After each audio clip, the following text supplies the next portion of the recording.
예수님은 그들에게 하나님의 꿈을 이야기하고 계시죠. 너희에게 성령이 임하면 너희가 권능을 받게 될 것이다. 너희가 예루살렘과 온 유다와 사마리아와 땅끝까지 이르러 내 증인이 될 것이다. 증인이 되어라가 아니라 증인이 될 것이다. 어쩌면 전도는 어쩌면 이 복음하는 어떤 의미에서 보면 자연스러운 일 중에 하나일 것이다. 생명을 잉태하듯 그런 일이 벌어질 것이라고 주님이 말씀하십니다.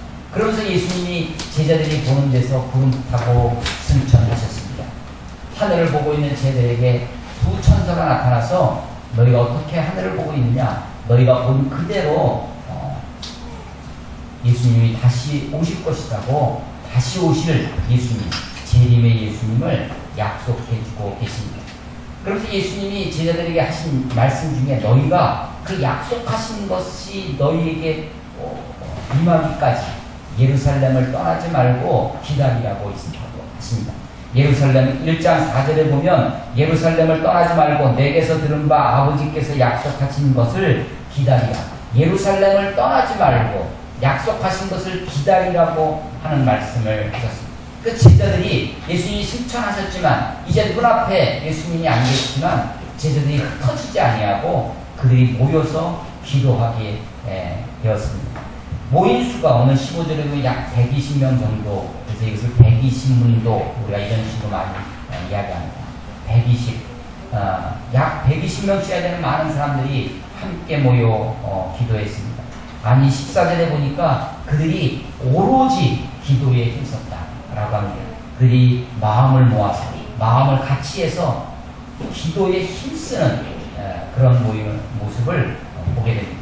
사실은 이들은 부활하신 예수님을 십자가에 죽으신 예수, 부활하신 예수님을 경험하고도 퇴행이라고 제가 말씀드린 것처럼 갈릴리로 가서 고기나 낚으러 가겠다라고 했던 그런 사람들이었습니다. 그런 제자들을 주님이 추적해 가셨죠. 그래서 그들을 다시 만나시고 네가 나를 사랑하느냐? 네가 나를 사랑하느냐? 내가 주를 사랑하는 줄 주께서 아시나이다 라고 고백하는 그 베드로에게 내 양을 먹여라, 내 양을 치라 라고 말씀하시죠. 그래서 갈릴리로 갔던 그들이 다시 예루살렘으로 모여옵니다. 그리고 예루살렘에서 40일 동안 예수님의 말씀을 듣고, 그리고 예수님은 비록 승천하고 안 계셨지만 그들이 다시 약속하신 것을 기다리며 모여 있었습니다.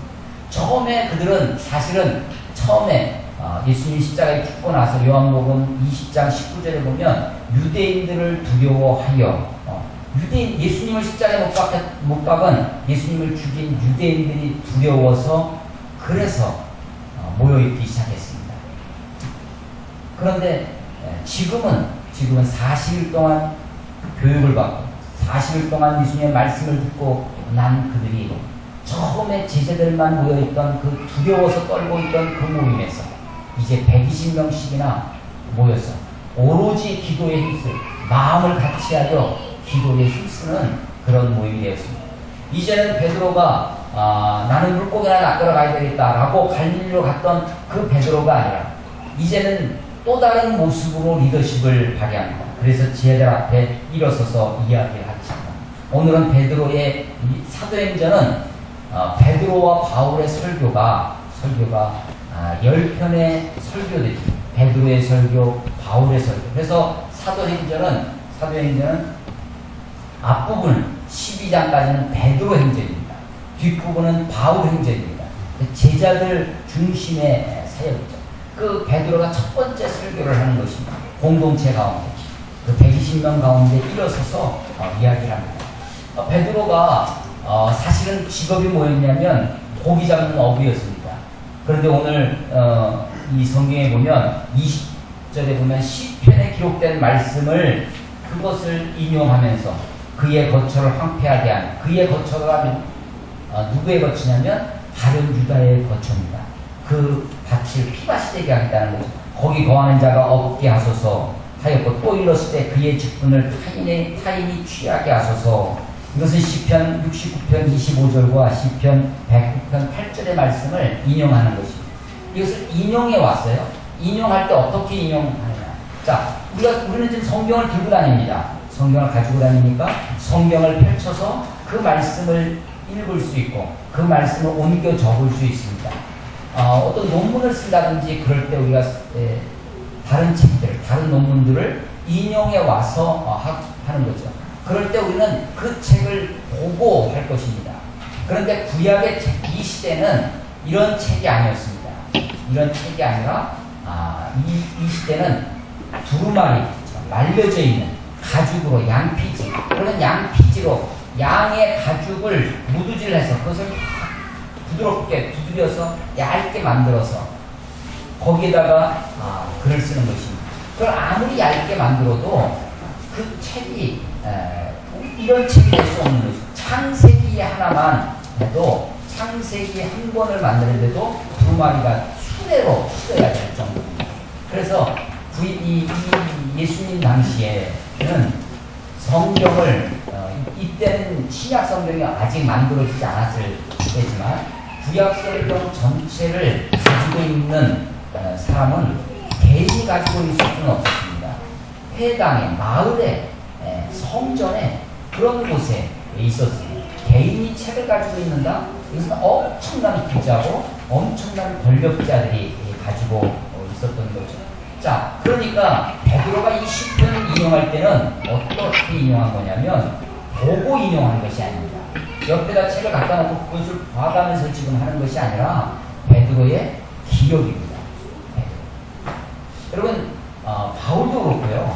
신약 성경에 나와서 있는 신약 성경에 있는 사도들이나 예수님도 그렇고 어떤 말씀을 하실 때 그 말씀은 다 기억된 말씀입니다. 기억된 말씀으로 그렇게 이야기하는 거죠. 고대인들은 특별히 암송하는데 우리 듣고 말하는 것, 우리는 보는 데 익숙하죠.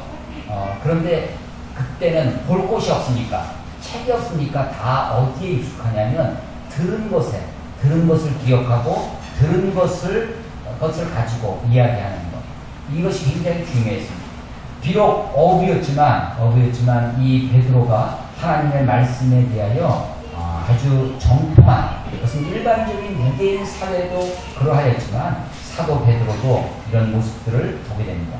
뿐만 아니라 베드로가 이제 나는 물고기나 잡으러 가야 되겠다 라고 하는 식으로 소위 퇴행적 리더십을 발휘했었다면 이제는 120명 가운데 기도하는 가운데 베드로의 리더십이 건강한 리더십으로, 베드로의 리더십이 아주 온전한 모습으로 세워집니다. 그래서 기도하다가 뚝 일어서서 그 사람들에게 이야기하는 거죠. 지금 상황 설명을 쭉 합니다. 그리고 이제 구약의 말씀을 생각해내는 거죠. 시편의 그 말씀이 바로 예수를 팔아먹은 예수 잡는 자의 길잡이가 된, 16절에 보면 예수 잡는 자들의 길잡이가 된 유다를 가리켜 미리 말씀하신 성경이 응하였으니 마땅하다. 미리 말씀하신 성경, 구약입니다. 이 구약에 물론 이 대목에 가룟 유다라는 이름은 없습니다. 시편에. 그런데 그 시편의 그 말씀, 이게 바로 유다를 얘기하는 것이구나 라고 자기가 전에 알고 있었던, 전에 보았던, 전에 암송했던 그 말씀이 기도하는 가운데 그 말씀이 그에게 떠오르는 것입니다. 그리고 그 말씀을 이것이 이 사람에게 응하여졌구나 라고 하는 것입니다. 그래서 그것을 회중에게, 공동체에게 이야기하는 것이죠. 그리고 공동체가 베드로의 그 이야기를 받아들이는 것이죠. 당신 말이, 베드로 당신 말씀이 맞습니다. 맞는 것 같습니다.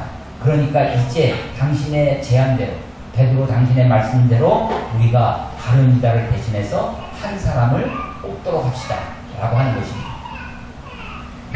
그 뽑는 과정에 보시면요, 22절에 베드로가 이렇게 제안을 합니다. 항상 누구를 뽑느냐 하면 항상 우리와 함께 다니던 사람 중에 하나를 세워.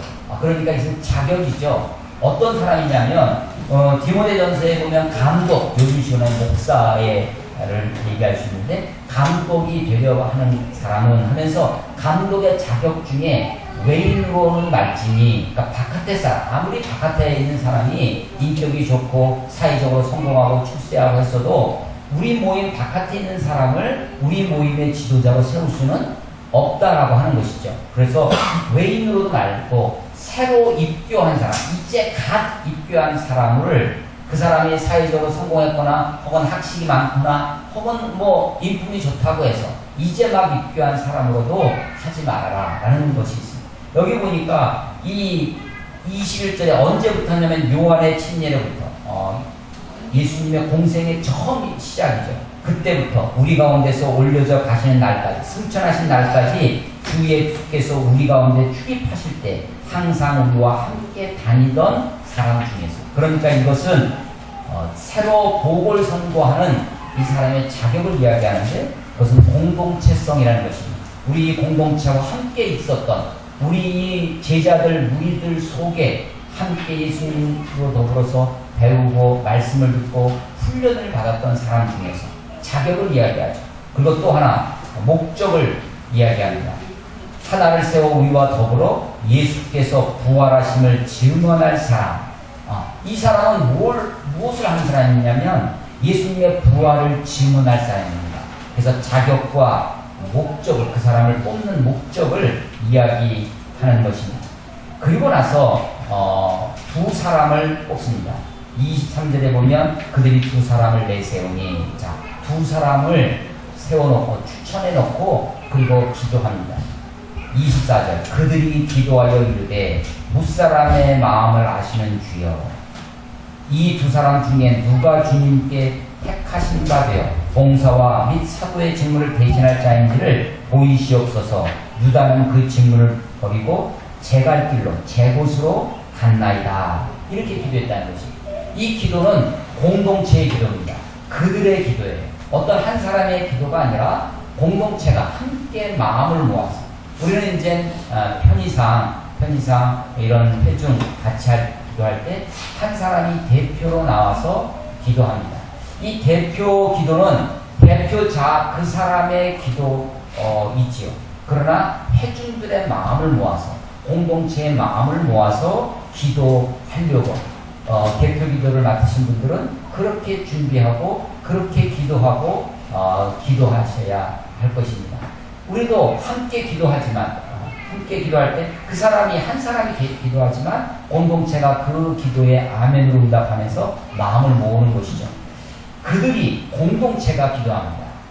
합심하여 기도한다고 하는 거죠. 그리고 제비를 뽑습니다. 제비 뽑기를 해서 두 사람 중에 한 사람을 뽑았는데 그게 마띠아라고 하는 사람인 것입니다.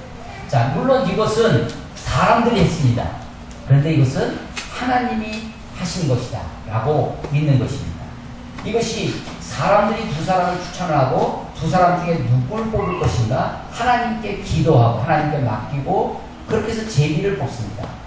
그리고 그 제비 뽑기로 뽑힌 사람을 하나님이 세워주셨다라고 믿고 그의 리더십을 인정하고 그를 사도의 단열로, 그래서 마띠아가 12사도 중에 한 사람이 되는 것이죠. 하나님께서 사람을 뽑으시는 장면을 생각해봅니다. 구약에는 어떻게 하나님께서 사람들을 뽑은 것 같아요? 하나님께서 구약의 사람들, 아브라함을 비롯해서 수많은 사람들을 하나님이 뽑으셨습니다. 아브라함을 왜 뽑으셨을까? 아브라함이 하나님께 부름받기 이전의 그의 모습. 이래서 하나님이 아브라함을 뽑으셨구나. 하나님이 모세를 뽑으셨습니다. 모세가 하나님의 사람으로 쓰임받기 이전의 모습을 보면서 하나님이 모세를 이래서 뽑으셨구나. 다윗도 마찬가지인데 다윗이 하나님으로부터 부르심을 받기 그 전의 모습 가운데 이래서 하나님이, 그 이유를 사실은 우리가 다 분명하게 알 수는 없습니다.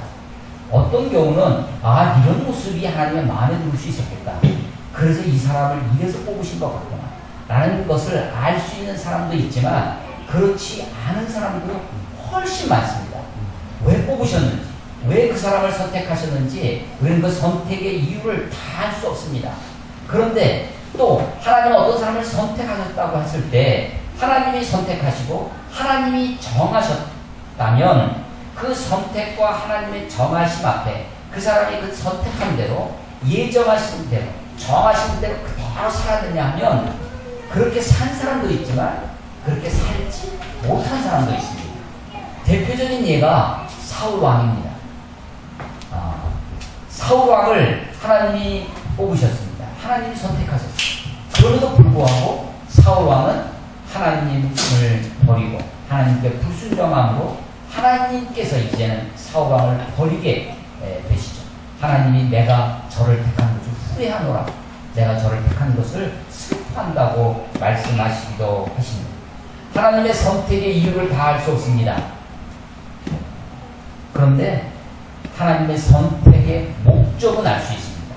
왜 하나님이 아브라함을 왜 부르셨는지, 뭐 때문에, 어떤 자격 때문에 뽑으셨는지 모르지만 하나님의 아브라함을 통해서 열방을, 모든 민족을 축복하시고 모든 민족 가운데 민족의 조상으로 세우시려고 하셨다는 것은 우리가 알 수 있습니다. 하나님의 선택의 이유는 우리가 다 알 수 없지만 하나님의 선택의 목적을 알 수 있다고 했습니다. 근데 그 하나님의 목적, 하나님의 뜻이 기계적인 것은 아닙니다. 팔자는 아닙니다. 운명은 아니에요. 그래서 하나님의 선택 앞에도 사울 왕처럼 그 하나님의 선택을 받았음에도 불구하고 순종하고 그것을 따라 살지 않으면 하나님께 버림을 받은 예를 얼마든지 볼 수 있다라고 하는 것입니다. 그러니까 하나님의 선택, 하나님의 정하심은 그것은 기계적인 선택이 아니라 그것은 운명이 아니고 팔자가 아닙니다. 그렇게 내가 그런 인생을 살도록 하나님 프로그램이 해놓은 것은 아니라는 것입니다. 여전히 삶은 우리에게 자유로 주어집니다. 이것은 하나님으로부터 나오기 때문에 그렇습니다. 하나님이 어떤 분이시냐? 하나님의 뜻은, 하나님의 계획은 하나님으로부터 나오는 것이죠. 하나님이 어떤 분이냐면 참 인격적인 분입니다. 하나님은 어떤 분이냐면 참 자유로우신 분이에요. 하나님은 우리를 사랑하시는데 우리는 기계적으로 그렇게 다루시지는 않는다라고 하는 것입니다. 구약의 많은 사람들, 하나님의 선택의 모습을 보면 하나님이 어떤 목적을 가지고 그를 부르십니다. 우리는 그 선택의 이유를 다 알 수는 없지만 그 목적을 통해서 순종하고 헌신하고 하나님을 신뢰하고 따라가는 사람들은 아름다운 그의 여러 가지 부족함에도 불구하고 하나님이 그들을 사용하고 쓰시고 그의 인생을 이끌어 가시는 것을 보게 됩니다. 그러나 하나님이 그에게 주신 자유와 하나님이 그에게 주신 기회를 불순종으로 자기 욕심으로 자기 인생을 살아가는 사람들은 버림받고 하나님으로부터 외면당하는 모습들을 또한 볼 수 있게 됩니다. 하나님의 부르심을 한번 생각해 보겠습니다. 우리 고린도전서를 찾다 보겠습니다. 고린도전서 1장, 고린도전서 1장 말씀.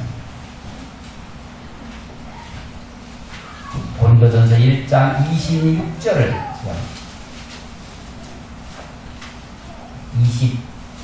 21절부터 29절까지 한번 같이 읽어보겠습니다.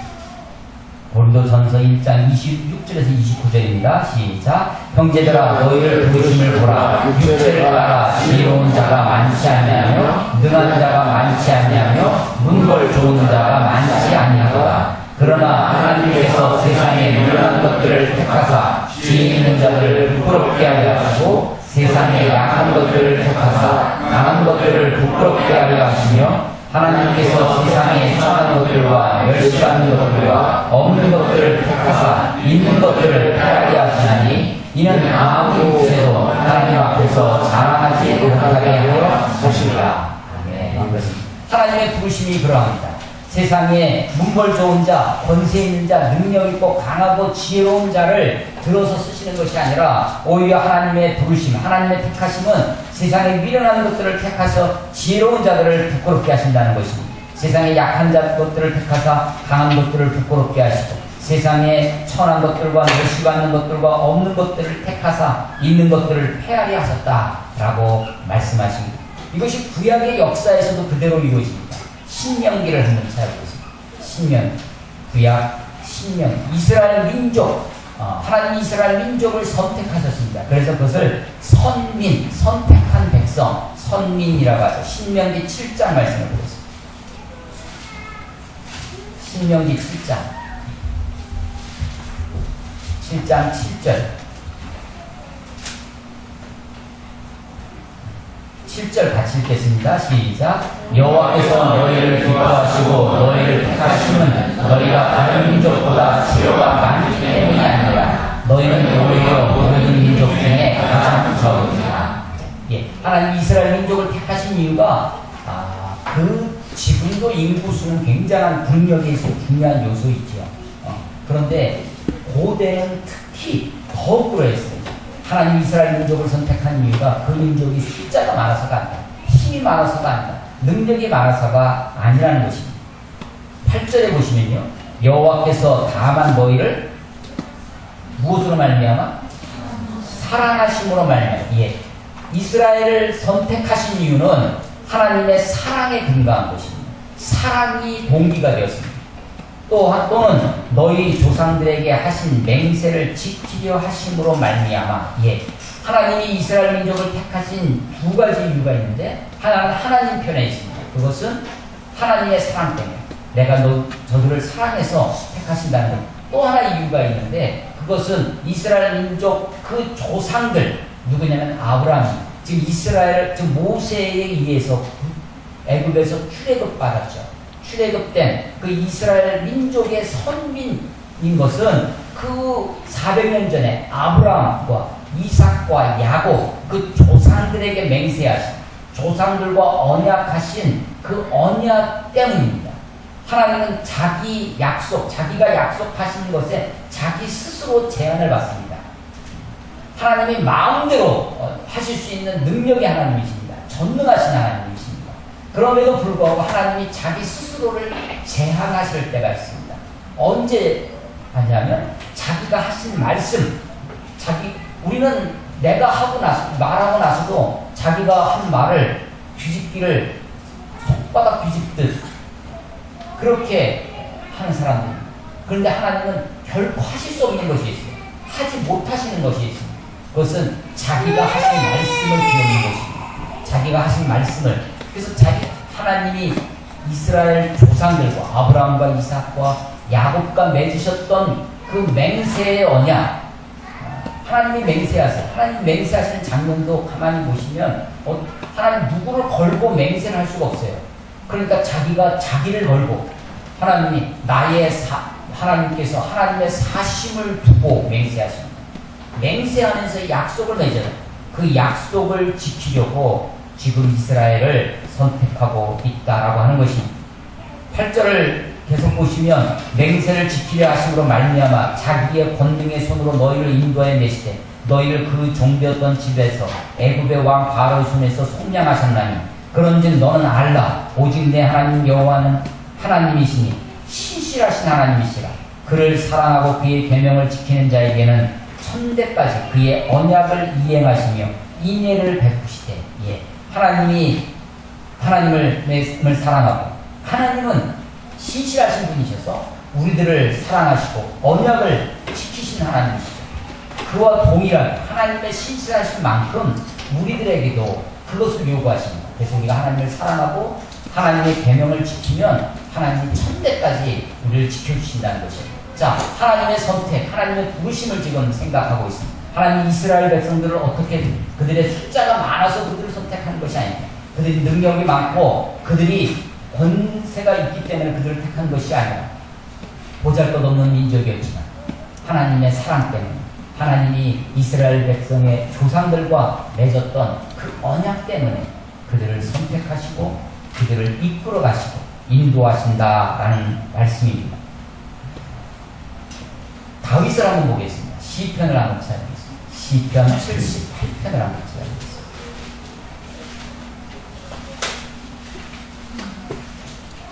시편 78편.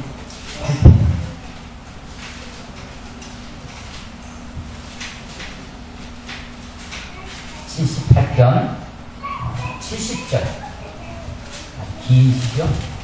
70절에서 72절까지 시편 78편 70절에서 72절까지 같이 한번 읽겠습니다. 시작. 또 그의 종 다윗을 택하시되 양의 위에서 출하시며 곧 양을 지키는 중에서 그들을 이끌어내사 그의 백성 야곱 그의 소유인 이스라엘을 기르게 하셨더니 이에 그가 그를 자기 마음의 완전함으로 기르고 그의 손의 민숙함으로 그들을 지켜줬도다. 우리가 하나님은 어떤 사람을 선택하셨을 때, 하신다고 했을 때, 우리가 이유를 명확히 알 수는 없다고 했습니다. 이유를 다 알 수는 없습니다. 모든 사람을 다 알 수는 없지만, 그래도 우리가 조금 알 수 있는 것은 있어요. 아주 모르는 것은 아닙니다. 이런 것이 그에게 있었. 하나님이 그래서 이 사람을 택하신 것은 아니다 하는 것을, 그 단서를 좀 볼 수 있는 것이 있습니다. 하나님이 다윗을 택하셨는데, 오늘 70절에 보니까 하나님이 다윗을 택하실 때 언제 택하셨냐면 양의 우리에서 양을 지키던 목동이었을 때, 목자였을 때 그 다윗을 택하셨다는 것입니다. 71절에 젖 양을 지키는 중에서 그들을 이끌어내사 그의 백성인 야곱 그의 소인 이스라엘 민족을 기르도록. 양을 지키는 목자가 그 작은 일에 충성하는 모습, 그 양을 지키기 위해서 사자와 늑대와 싸우고 들짐승과 싸우면서 벌판에서 추위와 싸워가면서 그 양들을 지키던 그 다윗의 모습, 작은 일에 충성하는 모습을 하나님이 보시고 그를 이스라엘 민족, 큰 민족을 다스리는 사람으로 세우셨다는 것입니다. 그랬더니 이 다윗이 72절에 그가 그들을 자기 마음의 완전함으로, 마음이 좋아야 됩니다. 마음만 있다고 되는 것이 아니라 완전함으로 기르고 그의 손의 능숙함으로, 그 손의 기술이 있어야 됩니다. 하나님이 우리의 마음만 보시는 것이 아니라 어떤 일을 할 수 있는 능력도 보신다고 하는 것을 우리가 볼 수 있죠. 하나님이 우리들을 택하실 때 제자들을, 예수님이 12제자를 택하실 때를 보시면 비록 어업이라도 혹은 마태같이 세관에 앉아서 돈 세고 있는 사람이라도 오늘 그 사도행전 1장에 보면 12제자들의 이름이 쭉 나옵니다. 사도행전 1장을 한번 보시죠. 사도행전 1장 13절에 들어가 그들이 요한을 다락방으로 올라가더니 베드로, 요한, 야고보, 안드레, 이 다 어부들입니다. 빌립, 도마, 바돌로메, 마태는 세관원, 세리, 세무공무원이라고 했죠. 알페의 아들 야고보와 셀로딘 시몬. 셀로딘 시몬은, 이 셀롯은 열심당이라는 뜻입니다. 열심당. 이 사람은 민족주의자입니다. 테러리스트들입니다. 주로 무장 봉기를 통해서 로마로의 압제로부터 이스라엘 민족의 독립을 꿈꾸는 사람들, 이런 사람들이 다 있어요. 자, 예수님이 12제자를 고르실 때 하나의 공통점을 우리가 찾을 수 있어요. 뭐냐면 적어도 이 사람들이 무의도식한 사람들은 아니었습니다. 게을러 터진 사람을 아무것도 안 하고 그냥 한량처럼 놀고 즐기고 있는 사람을 하나님이 부르신 적은 없습니다. 게을러 터진 사람을 부르신 적은 아무도 없습니다. 고기를 낚아도 밤새도록 한이 한 마리도 못 낚아서 허탕을 쳤어도 열심히 고기 낚던 그 제자를 부르십니다. 아니, 고기를 한 마리도 못 낚았습니다. 밤새도록. 그런데 이젠 이렇게 해봐야 아무 소용이 없구나 하고 포기하고 절망하고 그냥 낙심하는 그런 제자들이 아니었어요. 이 사람들은 고기를 낚아서 한 마리도 못 낚았지만 그 다음날 보면 그 긴 그물을 잘 씻고 정리하고 있습니다. 왜냐하면 오늘 밤 또 가서 그물을 던져야 하기 때문입니다. 마태가 세관에 앉아서 돈을 열심히 세던 사람입니다. 아니, 나중에 바울이었던 사울을 한번 생각해 보십시오. 그 사울이 비록 예수 믿는 사람을 잡으러 핍박하던 사람이었어요. 그런데 그에겐 어느 정도 열심히 했냐면 자기 눈앞에서 있는 사람들만, 예수 믿는 사람을 고발하거나 그 사람들한테 해코지를 한 것이 아니라 자기와 아무 상관없어 보입니다. 먼 나라, 타국에 있는 다메섹, 다마스커스입니다. 시리아에 있는 예루살렘에 있는 사람도 아니고 시리아까지 쫓아가서 그것도 가기 위해서 이 공문서를 받습니다. 허가서를 받아가지고 그 문서를 들고 다메섹으로 가서 예수 믿는 사람을 잡으러 그렇게 쫓아가는 사람입니다. 나중에 우리 세대는 좀 뒤에 보면 나오지만 스데반이 돌에 맞아 순교하는 장면이 있습니다. 그때 사울이 한쪽에서 그 돌을 던질 때 돌 던지는 사람들이 얼마나 열심히 던졌냐면 우통을 벗어 제껴놓고 그리고 그 옷을 사울의 발 앞에 갖다 맡겨놓습니다. 그러니까 사울이 뭘 하고 있냐면 이제 현장 지휘자입니다. 자기가 직접 돌을 던지지 않지만 밑에 돌 던지는 그런 하수인들이 많이 있습니다. 그 사람들이 옷을 갖다가 사울의 발 앞에 맡겨놓고 그 사람의 바울이 되는 거죠. 그래서 공통점을 우리가 하나 찾으라고 하면 한 가지 있습니다. 그게 뭐냐면 작은 일에 충성한 사람, 자기에게 주어진 그 일에 충성을 하고 열심히 하는 사람입니다. 게을러 터지고 한란처럼 그렇게 무의도식하고 시간을 낭비하는 사람을 하나님이 부르신 적이 없습니다.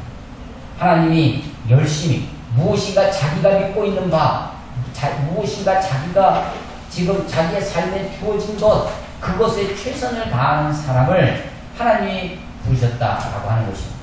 하나님의 부르심을 한 번 더 생각해 보겠습니다. 고린도전서 7장을 한번 보세요. 고린도전서 7장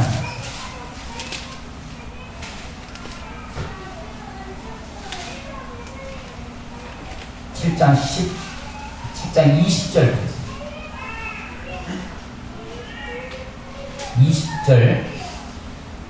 20절부터 24절까지 함께 읽어보겠습니다. 시작. 각 사람이 부르심을 받은 그 부르심 그대로 지내라. 내가 전도 있을 때 부르심을 받았느냐 염려하지 말라. 그러나 내가 자유할 수 있거든 차라리 그것을 무용하라. 주 안에서 부르심을 받은 자는 종이라도 주께 속한 자유이며 또 이와 같이 자유자로 있을 때 부르심을 받은 자는 그리스도의 종이니라. 너희는 값으로 사신 것이니 사람에게 종이 되지 말라. 형제들아, 너희는 각각 부르심을 받은 그대로 하나님과 함께 거하라. 예, 하나님의 부르심, 하나님이 부르시면 각 사람은 부르심 받은 그 부르심 그대로 지내라는 것입니다. 종으로 부르심 받았으면 종으로, 자유자로 부르심 받았으면 자유인으로 그렇게 지내라는 것입니다. 24절에 보면 각각 부르심을 받은 그대로 하나님과 함께 거하라. 예. 어떤 모습으로 부르심을 받았든지 하나님과 함께 거하는 것, 하나님과 동행할 수 있습니다. 종으로 부르심을 받아도 주께 속한 자유인입니다. 자유인이라 할지라도 자유인으로 부르심을 받았다 할지라도 그리스도의 종인 것을 기억해야 합니다. 군대를 갔습니다.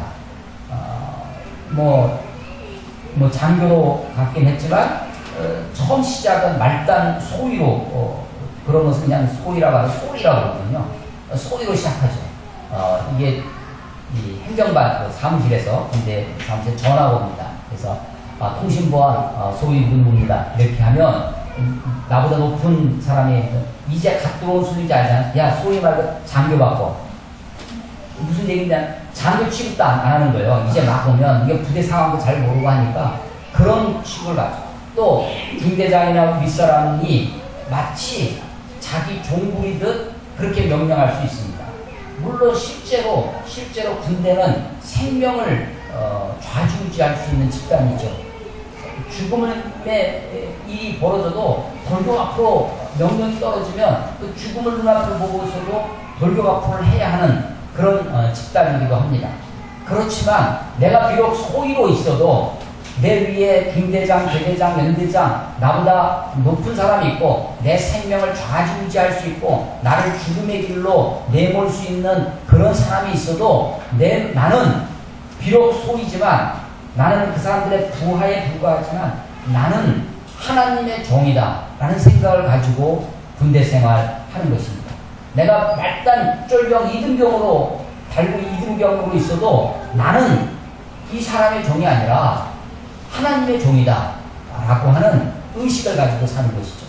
그렇다고 해서 내가 내 상관들 내 지휘관들에게 그 명령에 불복종하는 것이 아니라 그 명령에 순종하며 살아도 여전히 내가 하나님의 종으로 살 수 있습니다. 다니엘이 그랬습니다. 느헤미야가 그렇습니다. 다니엘이 이방 왕 느부갓네살의 종으로 부하로 살아갑니다. 아닥사스다 왕의 종으로 부하로 직원으로 삽니다. 그렇지만 여전히 하나님의 사람으로 하나님 앞에 충성된 종으로 살 수 있는 것입니다. 내가 어떤 위치에 있든지 아무 상관이 없습니다. 우리는 여전히 하나님의 종으로 삽니다. 또 내가 높은 계급이 될 수 있죠. 내가 중대장이 될 수 있습니다. 내가 더 높은 사람이 돼서 내 아랫사람에 명령할 수 있습니다. 그러나 여전히 내가 종인 것을 알아서 그 사람을 학대하거나 그 사람의 인격을 무시하거나 그 사람을 존중하지 않으면 이것은 그리스도인이 아닙니다. 내가 비록 상급자가 되어도 여전히 그리스도의 종이라는 사실을 생각하고 그렇게 행동해야 하는 것이죠. 하나님의 부르심을 생각해 봅니다. 하나님이 우리를 왜 부르셨는지 우리는 다 알 수 없습니다. 하나님 내가 어디가 이뻐서 무엇 때문에 나를 선택하셨는지 우리는 다 알 수 없습니다. 몰라도 됩니다. 어떤 의미에서. 그러나 하나님이 나를 부르셨다는 확신이 있다면, 하나님이 나를 택하셨다는 확신이 있다면 내가 부르심받은 그 모습 그대로 내게 주어진 일, 나에게 허락되어진 일, 그 일에 최선을 다하는 것입니다. 작은 일에 충성된 자에게 하나님이 큰 일을 맡기시겠다라고 하는 것이 하나님의 법칙입니다. 나에게 주어진 일을 그것을 대충 그냥 그저 그렇게 사는 것이 아니라 나에게 주어진 일을 작은 일에 충성된 자를 하나님이 불러 쓰시는 것이다 라고 하는 것입니다. 이제 구약에는 대부분 하나님이 사람을 택하실 때 하나님의 주도권으로 택하셨습니다. 이 사도행전 1장 마띠아 보궐선거 이후에 사도행전 6장에 가면 이제 7 집사를 선택하는 장면이 나옵니다. 그 이후에 이제는 하나님의 사람을 선택할 때 사람들이 뽑기 시작합니다. 마띠아를 사람들이 추천합니다. 그리고 기도하고 하나님께 맡기고 그리고 제비를 뽑습니다. 우리도 사람들을 뽑습니다. 어떤 모임의 대표, 회장을 뽑고 할 때 하나님께 기도하고 투표를 합니다. 그리고 그렇게 해서 뽑혀진 사람을 하나님이 세워주셨다라고 믿고 인정하며 그의 권위와 리더십 앞에 순종하는 것이죠. 신약 이후에는 이 사도행전 이후에는 이렇게 사람을 뽑습니다.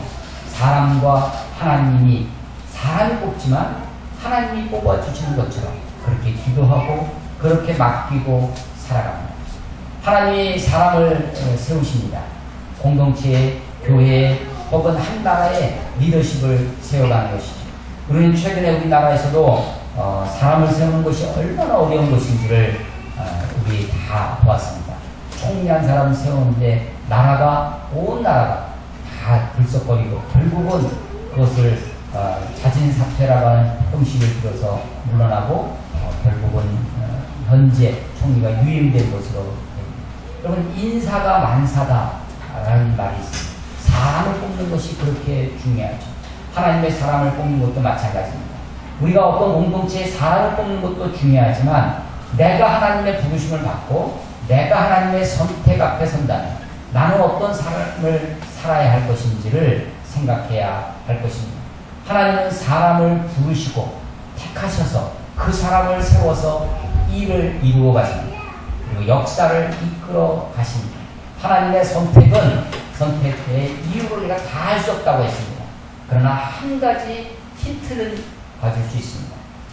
자기에게 주어진 일에 최선을 다하면서 자기의 삶을 긍정하고 내가 어떤 형태로 어떤 위치에 부르심을 받았든지 내 집안이 어떠하든지 내 가정 형편이 어떠하든지 내 지금 가지고 있는 능력이 어떠하든지 상관없이 오히려 세상에 미련한 것들을 택하시고 오히려 세상에 천한 것들을 택하시고 오히려 세상에 멸시받는 자들을 택하셔서 세상에 지혜롭다고 하는 자들을 세상에 힘있고 강하고 능력 있다고 하는 자들을 부끄럽게 하실 수 있는 하나님을 믿고 내 형편, 내 처지, 내 상황, 이것을 운명이나 팔자로 받아들이는 것이 아니라 내게 주어진 일 앞에 그 일에 작은 일에 충성된 사람, 마치 양을 지키는 그 목동 다윗을 불러서 이스라엘 민족의 지도자, 왕으로 세우시고 작은 일에 충성된 자를 하나님이 그렇게 들어 쓰시고 인도하신다라고 하는 것입니다.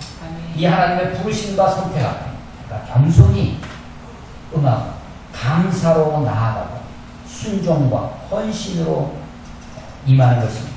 내가 이때 이것을 극복해낼 수 있는 일 중에 하나가 비교심입니다. 하나님 왜 저 사람은 안 택하고 나를 택하겠습니까? 하나님 나도 저런 자리에 불러주셨으면 내가 그 자리에 있으면 난 훨씬 더 잘할 텐데.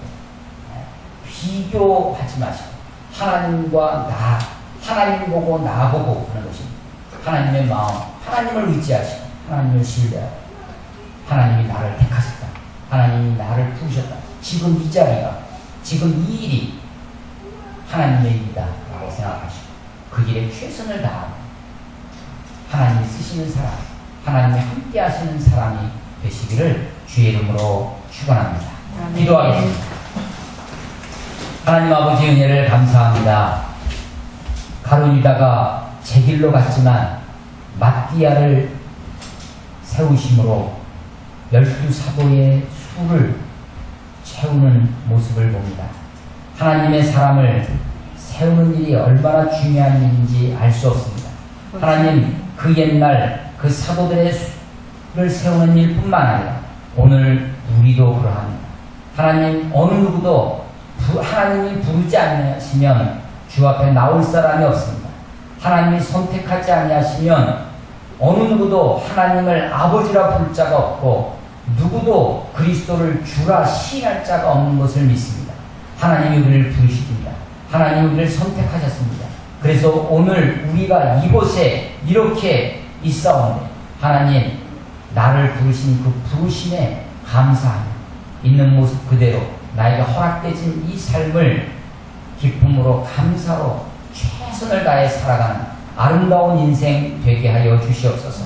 우리의 앞으로의 인생이 어떻게 전개되어질지 아무것도 알 수 없지만 하나님이 나와 함께 하심으로 오히려 미련한 자들을 택하사 지혜로운 자들을 부끄럽게 하시고 약한 자들을 택하사 강한 자들을 부끄럽게 하시고 천한 것들과 미련 없는 것들을 택하사 하나님의 나라를 이루시고 하나님의 뜻을 이루시는 하나님을 내가 믿고 의지하며 살아갈 수 있도록 아버지여 인도하여 주시옵소서.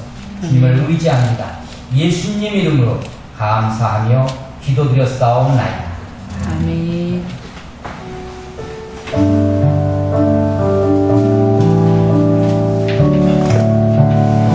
주님 말씀하시며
없이 보내주신 아버지 하나님의 크신 사랑하심과 우리 안에 내주하셔서 우리들에게 감동하시는 성령님의 역사가 우리를 택하시고 우리를 부르시며 세워주시는 그 하나님 앞에 감사와 순종으로 나아가기를 다짐하는 하나님의 사람들 머리머리 위, 이 나라와 이 민족, 특별히 율전 지역 위 지금부터 영원토록 함께 하시기를 간절히 축원하옵나이다. 아멘.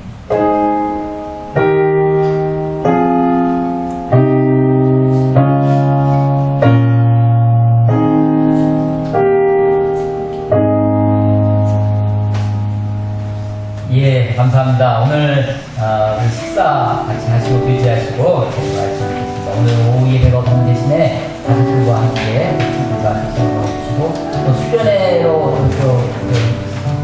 수고하고 피곤한 쉬는 그런 안식의 날이 됐으면 좋겠습니다. 오늘 식사는 특별히 우리 이번 달에 우리 여유리 복이 있었어요. 하나님께 감사하고 복을 함께 나누기 위해서 어제 우리 순들이와 여유리가 함께 달라붙어서 만든 특별 메뉴입니다. 야채 비빔밥 함께 잘 비벼서 사랑과 함께 버무려서 드셨으면 좋겠습니다. 예, 감사합니다. 수고하셨습니다.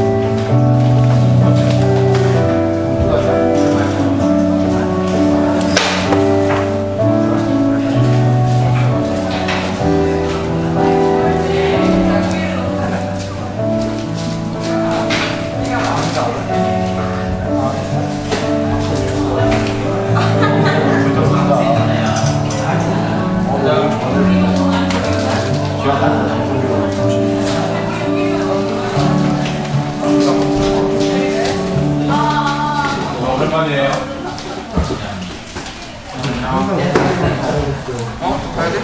예, 졸업하고 미팅 있더라고. 아, 그래?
안녕하세요. 아니 오늘이가 이렇게 커플티를 입었어. 진짜 똑같이 입는 땀이 있는데. 아니 나는 우리 교회 똑같은 거 아닌가 지금? 밥은 먹었어. 아침으로 좀 내가 많이 먹었어. 그리고 점심은 너무 시간이 없겠고. 그치.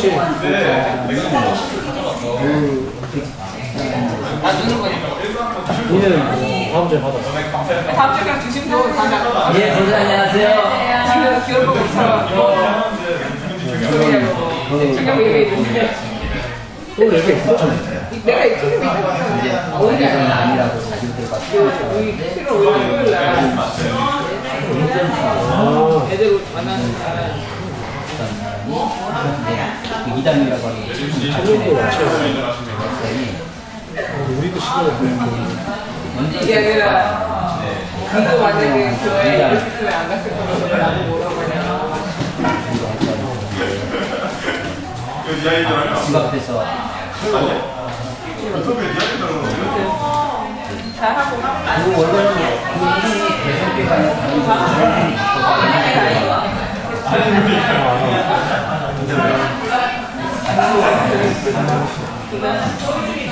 진짜 장난 아니었어요.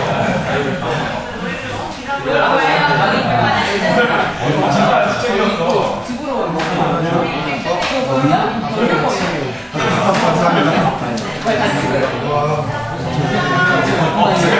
갈게요. 사고 나서